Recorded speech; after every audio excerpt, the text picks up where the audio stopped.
ഇക്കഴിഞ്ഞ പാർലമെന്റ് തെരഞ്ഞെടുപ്പുമായി ബന്ധപ്പെട്ട ചില അടിസ്ഥാനരഹിതമായ ആരോപണങ്ങൾ തൃശ്ശൂർ അതിരൂപതയുമായി ബന്ധപ്പെട്ട് അതിനെക്കുറിച്ചുള്ള ഒരു പ്രതികരണമാണ് ആദ്യം. ഇക്കഴിഞ്ഞ പാർലമെന്റ് തെരഞ്ഞെടുപ്പിൽ തൃശ്ശൂരിൽ നിന്നുള്ള ജനവിധിയുമായി ബന്ധപ്പെട്ട് ക്രൈസ്തവ സമുദായത്തിന് നേരെ ഉയർന്നു വരുന്ന തികച്ചും അടിസ്ഥാനരഹിതമായ ആരോപണങ്ങളെ തൃശ്ശൂർ അതിരൂപത നേതൃത്വം അർഹിക്കുന്ന അവജ്ഞയോടെ തള്ളിക്കളയും.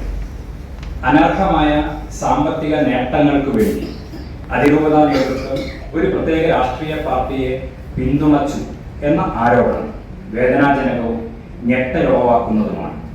തൃശ്ശൂർ അതിരൂപത രാഷ്ട്രീയ തിരഞ്ഞെടുപ്പുകൾ ഏതെങ്കിലും രാഷ്ട്രീയ കക്ഷിയെയോ മുന്നണിയെയോ പിന്തുണയ്ക്കുകയോ എതിർക്കുകയോ ചെയ്യാറില്ല എന്നത് സുവ്യക്തമാണ്.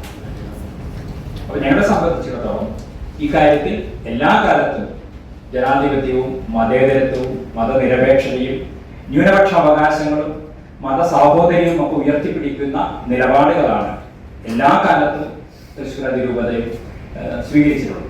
ഇക്കഴിഞ്ഞ തെരഞ്ഞെടുപ്പിലും അത് തന്നെയായിരിക്കും തങ്ങളുടെ നിലപാടെന്ന് കഴിഞ്ഞ ഫെബ്രുവരി മാസം 25 തൃശ്ശൂരിൽ വെച്ച് സംഘടിപ്പിച്ച ആയിരക്കണക്കിന് പേര് പങ്കെടുത്ത സമുദായ ജാഗ്രതാ സമ്മേളനം അതിൽ തൃശ്ശൂർ അതിരൂപതയുടെ നിലപാട് സംശയലേശമന്യേ വ്യക്തമാക്കിയിരുന്നു. പക്ഷെ അതിനുശേഷവും ഈ തെരഞ്ഞെടുപ്പ് ഫലത്തിന് ശേഷം ചില ആരോപണങ്ങൾ ഉയർന്നു കേൾക്കുകയും അത്തരം ആരോപണങ്ങൾ അടിസ്ഥാനരഹിതമാണ്